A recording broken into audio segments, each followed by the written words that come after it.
Hello, friends. This is Matt, and this is the Something from Everything podcast. This is episode 17 of the Something from Everything podcast. This episode is entitled Truly Terrifying. Now, I am writing this at the very end of October 2021, which means this episode gets to be a Halloween episode.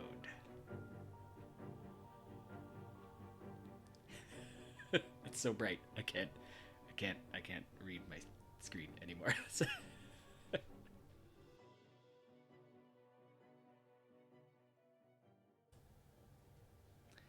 The robotic clown towers above us, breathtaking and menacing. He is impossibly tall, maybe 7 or 8 feet on top of his small stand.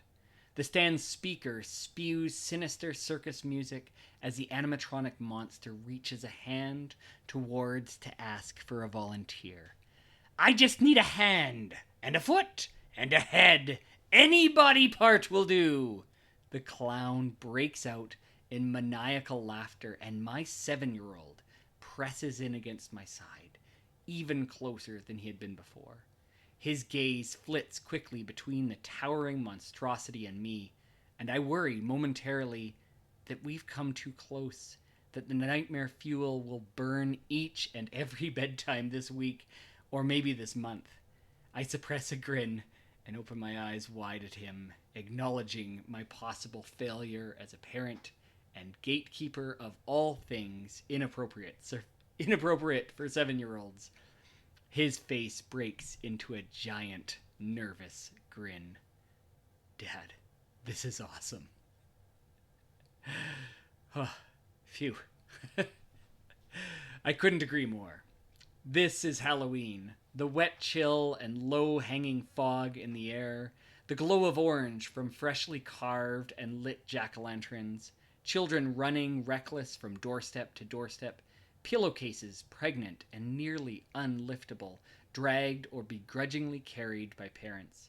Neighbors around a propane fire, offering hot chocolate from a thermos to warm kids and parents alike, and sights and sounds that teeter on the knife's edge of terrifying and exciting. You have to know your audience.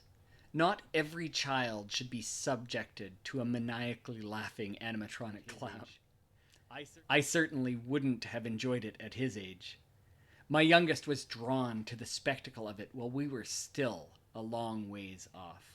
The rolling fog illuminated by brightly colored light, the excited and terrified screams of children running to or away from the house, while we were slowly winding up the adjacent cul-de-sac. My youngest would crane his neck to see the particular house. He wanted to see it. He comes by it naturally. At our house, we have more Halloween decorations than all other holidays combined, and those wooden gravestones and plastic skeletons take up more than their fair share of room under the stairs. And we much prefer setting up the Halloween ones. When else do you get to cover trees with cobwebs and plastic spiders, or create shallow graves out of wooden tombstones and leftover planting soil? It is, admittedly, not for everyone. Not everyone enjoys Halloween as much as I do, or even at all. But it is on offer to everyone. It demands little, but accepts much. Do you want to turn all of your dead summer flowers into graveyard decor? Go for it. Want to turn your entire residence into a haunted house? Have at it. Want to play Thriller, Monster Mash, and Ghostbusters on endless repeat for all of the neighbors to hear? You might get a visit from bylaw, but I won't judge you. If you're feeling less in the spirit, a simply lit jack-o'-lantern and ready supply of candy is enough buy-in to be considered a full participant. Even those that give out toothbrushes, toothpaste, and floss, they play a needed and completely unwanted role on Halloween. But with so many participating on Halloween, you tend to notice the ones who don't.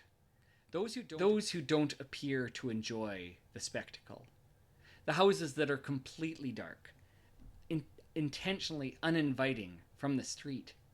It's obvious that so much of the imagery of Halloween is full of grotesquerie and gore, hell and hedonism, devils and darkness. Perhaps they just can't see past the pageantry. Perhaps all they see is evil. It's strange, isn't it? How some of us can see evil as a real and threatening thing, while others see it only as a lark. Now, personally, I don't think Halloween is evil in the slightest. There is far too much goodness there. I realize that the surface of Halloween may appear grotesque, but in my experience, the heart of Halloween is communal celebration. But that's not to say that I don't believe in an evil that threatens us. I just don't think it looks anything like the imagery Halloween supplies. You see, I was formed in a religious tradition that talked about evil all the time.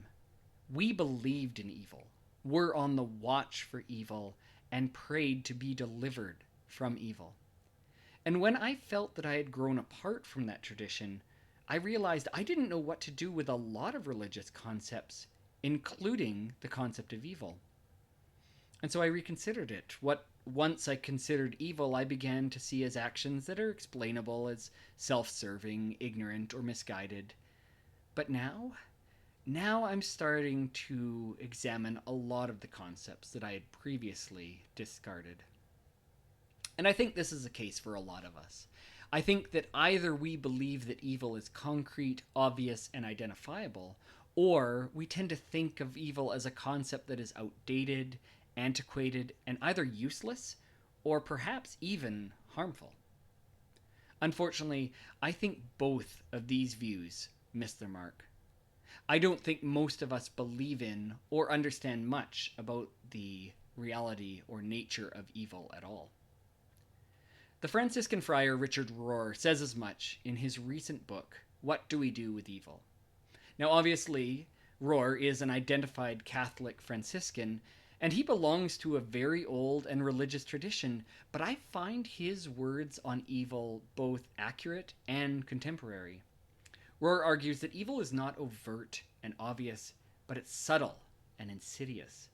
It's less the stories of demon clowns devouring children and more the true stories of children being devoured and traumatized by institutions of power and privilege that we esteem, trust, and support, and even belong to. It's less about the spectacle of the monstrous and inhuman and more about the devastation of dehumanizing those who are other from us. While Rohr draws on the biblical language of principalities and powers of darkness, he states that these might be more familiar to us in our context as ideologies, organizations, corporations, or institutions. Here's a recent example from a well-known corporation that we are all very much aware of right now. A few weeks ago, Frances Haugen stepped forward as a whistleblower against Facebook, stating that the company had repeatedly prioritized profits over the safety and well-being of its patrons.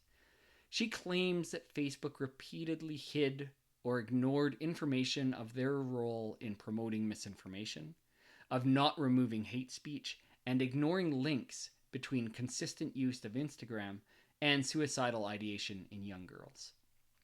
And as time has passed and further investigations have been launched, these have become only the initial allegations.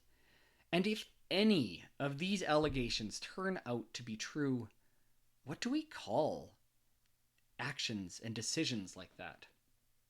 I think we need to call those actions evil. Now, I know that evil is a loaded term. And I know that many of us relegate that term to the religious and the superstitious. Maybe some would argue that Facebook is only guilty of being self-interested and self-sustaining, that they are merely acting in ways that countless other organizations and corporations do. But that sounds pretty evil to me. I have no doubt that we could actually explain away any organization's harmful actions as originating in that which is self-serving, ignorant, or misguided. but what emerges seems greater than the sum of its parts. And if we argue that the term evil is antiquated and outdated, I think we need an appropriately weighty term to take its place. To explain these actions as simply corporate oversight or a misstep, it seems woefully inadequate. They don't do the harm justice. And of course, we are talking about more than Facebook. We could be talking about any ideology, institution, organization, or corporation that gets a pass from us, that we find ourselves defending even when we know they're doing harm.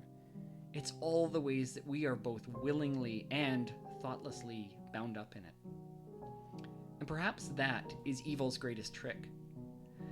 That it does not come to us as a devil or a monster, but it comes as that which is commonplace and accepted. It's not only the way a company chooses profits at the expense of people, but it also exists in the ways that I find myself enmeshed in and dependent on that same institution, company, or organization when I believe they are doing evil. Evil isn't announcing itself with pitchforks and horns. It's hiding in the places we excuse or even expect it. I think we need to think and rethink evil, especially in these days when so many of us just don't believe in it. Imagine if we always expected evil to be either a hideous, monstrous demon or an unnecessary, outdated notion. Imagine if we never developed the awareness to see evil working in plain sight. Now that would be truly terrifying. Well, friends, that is it. Episode 17 of the Something from Everything podcast, the Halloween edition. Truly terrifying. If you enjoy this sort of stuff, if you enjoy this content, make sure you hit subscribe. See some of the other videos that I've got uploaded here. You can always go to my site, somethingfromeverything.com, to see all written posts, full transcript of all posts, and all of the posts I've basically ever written are up there, if they're worth reading. And you can also subscribe to the podcast of the same name, Something from Everything podcast, wherever you like to listen. It's on Spotify, on Apple Podcasts, and of course on YouTube Music Podcasts, wherever you find it. It's there. Thanks for watching. Be well, and I will talk to you next time.